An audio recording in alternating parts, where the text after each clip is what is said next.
बच्चों कैसे हैं आप लोग। आशा करते हैं अच्छे से होंगे और पढ़ाई भी आपकी बहुत ही अच्छे से चल रही होगी। बच्चों हम लोग जो पढ़ रहे हैं वो है क्लास 9th का संस्कृत व्याकरण। और संस्कृत व्याकरण में हम लोग समास पढ़ रहे थे।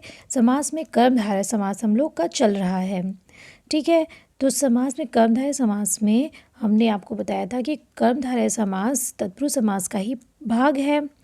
और इसमें हम लोग पढ़ रहे थे उपमान पूर्वपद कर्मधारय। इसके पहले जो है विशेषण पूर्वपद कर्मधारय समास, और ये पढ़ चुके हैं विशेषण पूर्वपद कर्मधारय समास और उपमान पूर्वपद कर्मधारय समास हम लोग पढ़ चुके हैं। ठीक है, जिस समास के बीच में ईव आ जाता है जिसका हम विग्रह करेंगे और ईव आ जाएगा। ईव कब आएगा? जब उपमान उपमान क्या होगा? पूर्व में उपमान का प्रयोग हम पहले करेंगे। जिस कर्मधारय समास में उपमान का प्रयोग हम पहले करते हैं। उपमान समझते हैं, उपमेय और उपमान। उपमेय जिसमें उपमा की जाए और जिसकी उपमा की जाए वो उपमान होता है। जैसे कि मुख चंद्रम, तो मुख चंद्रम तो क्या हो जाएगा आपका? मुख उपमेय हो जाएगा। मुख में उपमा की जा रही है इसलिए मुख में। ठीक, जिसमें में आएगा, जिसमें आप में शब्द आए वो समझ जाइए वो उपमान है। जिसमें मुख में तो वो उपमान हो गया, नहीं सॉरी उपमेय हो गया। मुख में आए तो क्या हो जाएगा? वो उपमेय हो जाएगा। ठीक, चंद्र के समान है जो, और चंद्र क्या है? उपमान हो गया। तो जिसमें में आएगा, मुख में उपमान की जा रही है तो मुख उपमेय हो गया और चंद्रमा क्या हो गया? उपमान हो गया। दुग्धम एव धवलम, धवल में। ठीक, धवल क्या है आपका? ये हो गया आपका उपमेय हो गया। हाँ, इस तरह से आप जो है और वैसे भी आप देख सकते हैं चंद्रमा किसके समान है? मुख के समान है। तो यदि आप हिंदी में कहेंगे कि इसमें उपमा की जा रही है तो मुख में उपमा की जा रही है। मुख में समान किस में है? मुख के समान है। में या फिर के आए तो आप समझिए कि वो उपमेय है। मुख के समान है, ये मुख में समान है। ठीक, कोमल के या में आए तो आप समझिए कि वो उपमेय है। ठीक है, और वैसे भी जब आप 1 से 2 बार जब आप पढ़ने लगेंगे तो आपको समझ में आने लगेगा कि किसमें उपमा की जा रही है। अब ये देखिए नीरद श्यामः, श्याम किसके समान है? किसके आ गया? के तो नीरद के समान है तो श्याम क्या हो गया? उपमेय हो गया। ठीक, जिसकी उपमा की जाए वो उपमान है। और जिसमें जो समान बताया जाए वो क्या है? वो उपमान है। और जिसमें की जाए वो क्या है? उपमेय हो जाता है। घनश्यामः किस में की जा रही है? श्याम में की जा रही है उपमा। धवलम में की जा रही है, मुख में की जा रही है, कोमल में की जा रही है, श्याम में की जा रही है। तो इस वजह से ये सब क्या है? ये उपमेय है। ठीक, और जब हम एक साथ लिखते हैं तो जो उपमेय होता है वो लास्ट में आता है। ठीक, ये भी ध्यान में रखिए। जो उपमेय होगा वो जब हम कोई शब्द होगा उस शब्द में उपमेय क्या होगा? वो लास्ट में आएगा अधिकतर। हमेशा सब में नहीं कह रहे हैं, वो अंत में आता है। तो ये छोटी छोटी ट्रिक है, उसको आप ध्यान में रखिए। तो ये जो है क्या है? बीच में ईव आ जाएगा और उपमान रहेगा वो पहले रहेगा। तो वो क्या हो जाएगा? वो क्या हो जाएगा आपका? विग्रह में उपमान पहले हो जाएगा तो वो हो जाएगा आपका उपमान पूर्वपद कर्मधारय समास। ठीक, उपमान पहले है तो उपमान पूर्वपद कर्मधारय समास हो जाएगा। फिर उसके बाद है उपमानोत्तर पूर्वपद कर्मधारय समास। उपमान उत्तर, ये उपमान है, ये आपका उपमान। उत्तर पद कर्मधारय समास, ये आप इसका विच्छेद कर दिए। ठीक, तो ये देखिए अ प्लस उ क्या हो गया? ओ हो गया। कौन सी संधि हो रही है इसमें? गुण संधि हो रही है। आद गुण से गुण संधि हो रही है। उपमानोत्तर पद कर्मधारय समास। तो उत्तर मतलब बाद में, तो उपमान पूर्व जब पहले लगा था तो उसको हम बोले उपमान पूर्व पद कर्मधारय समास। अब ये उपमान जो है क्या लग रहा है? बाद में लग रहा है, तो इसको हम क्या बोलेंगे? उपमानोत्तर पद कर्मधारय समास। जिस समास में पहले उपमेय आ जाए, ठीक, उपमान बाद में लगेगा तो पहले उपमेय आ जाएगा, और बाद में उपमान हो तो उसे हम उपमानोत्तर परपद कर्मधारय समास बोलते हैं। अब ये देखिए, हमने कहा था ना कि अधिकतर जो क्या होता है कि जो उपमेय होता है वो बाद में लगता है, ठीक, ये आपको पहचानना है। यहाँ देखिए, श्याम, धवल, मुख, कोमल, श्याम, ये क्या है, ये सब उपमेय है। तो ये बाद में लगा है, लेकिन यही यदि ये उल्टा हो जाए, यदि ये उल्टा हो जाए, देखिए मुख चंद्र हो गया, चंद्र मुख नहीं है, मुख चंद्र, तब क्या हो जाएगा, तब आप इसका जो मुख चंद्र उपमेय पहले आ गया। नरसिंह, सिंह जो है सिंह, नरसिंह क्या है आपका जो हो गया उपमान, और नर में की जा रही है, नर मतलब मनुष्य, नर सिंह, नर जो है मनुष्य के, नर जो है वो सिंह के समान है, मनुष्य सिंह के समान है। तो ये नर और मुख ये उपमेय है जो आ गया पहले। मुख ये पहले आ गया। जब भी हम तुलना करते हैं तो चंद्रमा की और शेर की इसी से तो तुलना करते हैं लोगों की, तो जिसकी तुलना करेंगे तो वो उपमान हो जाएगा, और जिसमें करेंगे वो क्या हो जाएगा, उपमेय हो जाएगा। तो मुख में कर रहे हैं तो मुख क्या है, उपमेय है। नर में कर रहे हैं सिंह की तुलना, तो नर क्या है, उपमेय है। तो ये उपमेय पहले आ गया और चंद्र बाद में आ गया, यानी उपमान बाद में आ गया। तो ये कौन सा कर्मधारय समास हो गया, उपमानोत्तर पद कर्मधारय समास हो गया। और इसका विग्रह कैसे करेंगे, इसका विग्रह करेंगे मुखम चंद्र इव, इव बीच में न लगा करके इव लास्ट में लगाते हैं, मुखम चंद्र इव, ऐसे नरह सिंह इव, ठीक। अब ये देखिए क्या है, यदि आपको न समझ में आया हो तो इसको वीडियो को पॉज करके दोबारा पढ़िएगा। बस अंतर इतना है कि उपमान कहाँ लगेगा, ठीक। उपमान पूर्वोत्तर पद कर्मधारय समास में उपमान पूर्व में लगेगा, ठीक, और इव बीच में आ जाता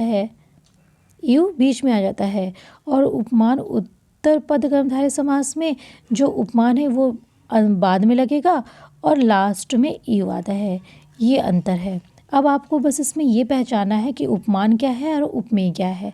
हमने आपसे कहा कि उपमान जो होता है, उपमेय को पहचान लीजिए कि उपमेय में तुलना की जाती है, जब आप उसकी हिंदी करेंगे तो जहाँ में क्वेश्चन करिए उसमें में आ रहा है तो क्या हो जाएगा, जिसमें, तो वो वही उपमेय हो जाएगा, ठीक। नर में होगा, सिंह में नहीं होगा, नर में होगा, क्योंकि प्रचलित क्या होता है, सिंह के समान है, भाई वो सिंह के समान है। अधिकतर हम प्रसिद्ध शब्द तो ऐसे ही ना सिंह के समान बोलते हैं, ना कि कहते हैं मनुष्य के समान है, मनुष्य तो आम व्यक्ति हो गया, ठीक। तो जो ये सब कॉमन सेंस की बात है, ये सब तो कहते हैं चंद्रमा के समान है, मुख चंद्रमा के समान है, चंद्रमा के समान ही कहते हैं मुख को।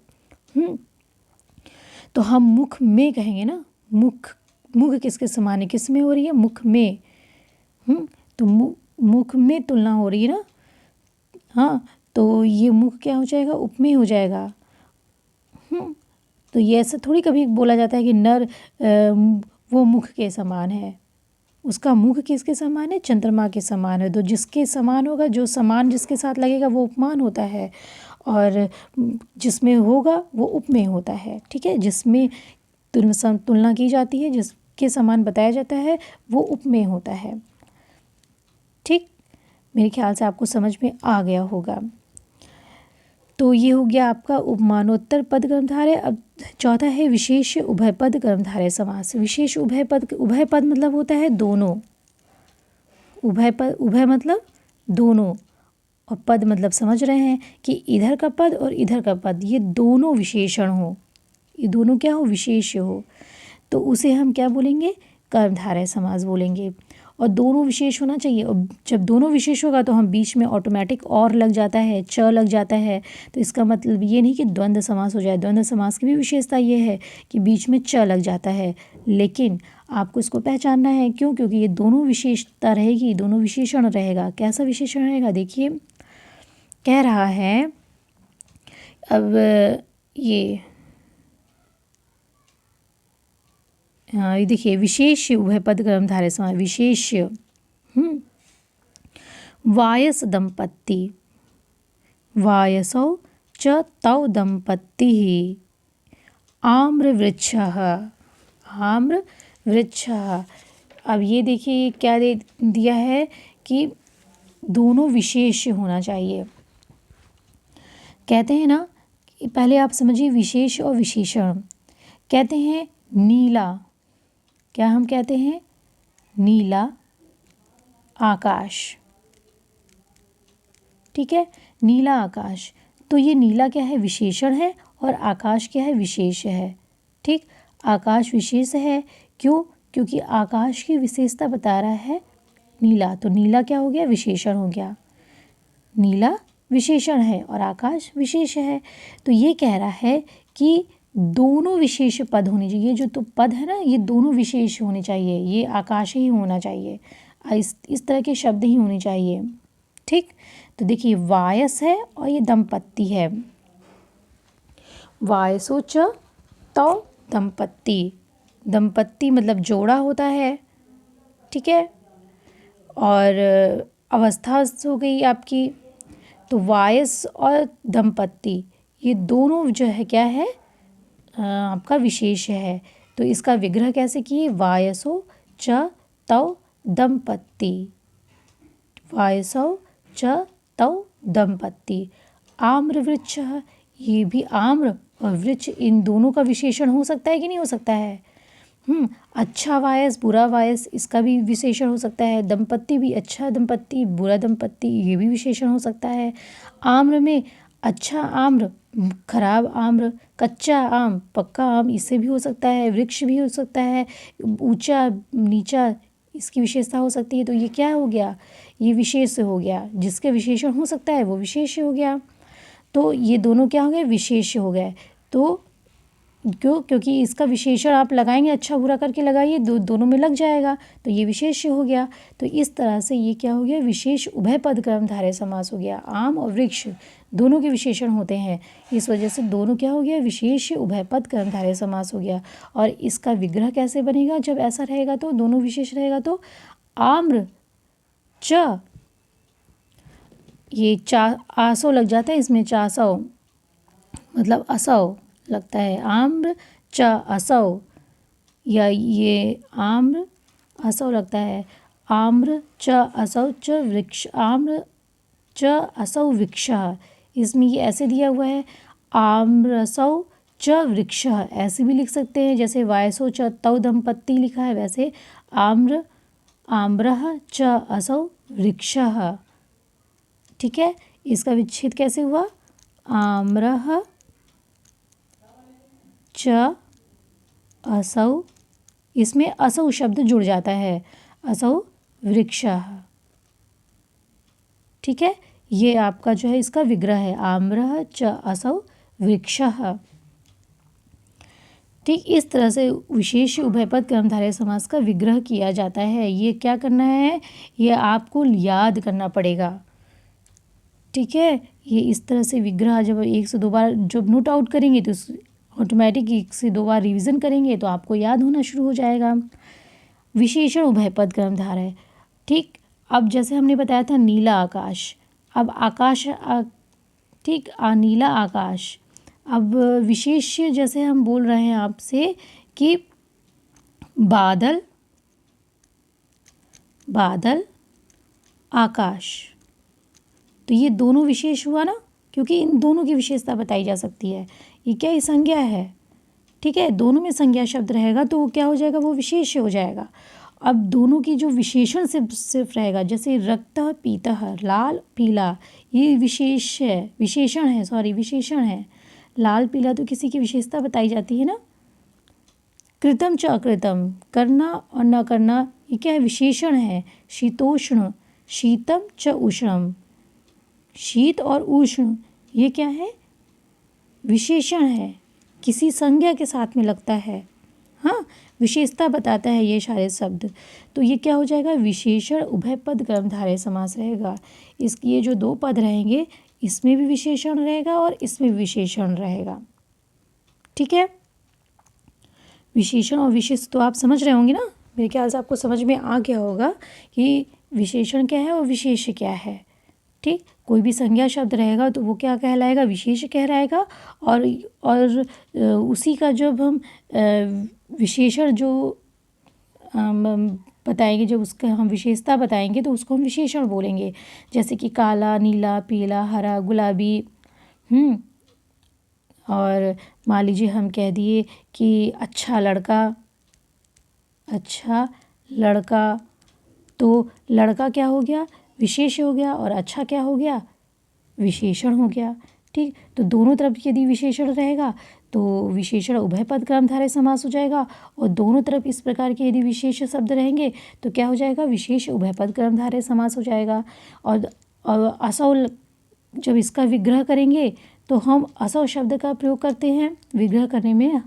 विशेष का जब हम विग्रह करेंगे तो असौ शब्द का प्रयोग करते हैं, और यदि हम विशेषण शब्द का विग्रह करेंगे शब्दों का तो हम सिर्फ च का प्रयोग करते हैं बीच में, और इसमें असौ च दोनों लगाते हैं।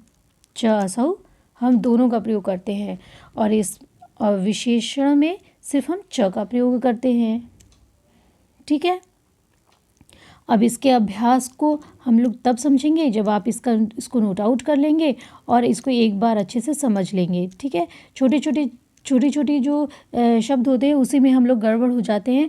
क्या होगा इसका, हाँ यू कहाँ लगेगा, विशेषण क्या है, विशेष क्या है, उपमान, उपमेय, उपमान, उपमेय, उपमेय, विशेषण, विशेष्य, ये जो है इसमें हम अक्सर कंफ्यूज हो जाते हैं। तो पहले इसे समझना बहुत ज़रूरी है आपको। तो इस वीडियो को देखिए और देख करके फिर से समझने की कोशिश करिए, और इसको नोट आउट करिए। उसके बाद हम लोग इसका अभ्यास करेंगे। तो ये वीडियो आपको कैसा लगा ज़रूर बताइएगा। अच्छा लगा हो तो लाइक कर दीजिए और अपने दोस्तों को शेयर कर दीजिए। और अभी तक आपने सब्सक्राइब नहीं किया है बच्चों तो उसको सब्सक्राइब कर लीजिए और बेल बटन भी दबा दीजिए ताकि जो भी वीडियो हम आपको डालें आप तक पहुंच जाए। ठीक है, तो मिलते हैं अगले वीडियो में। नमस्कार।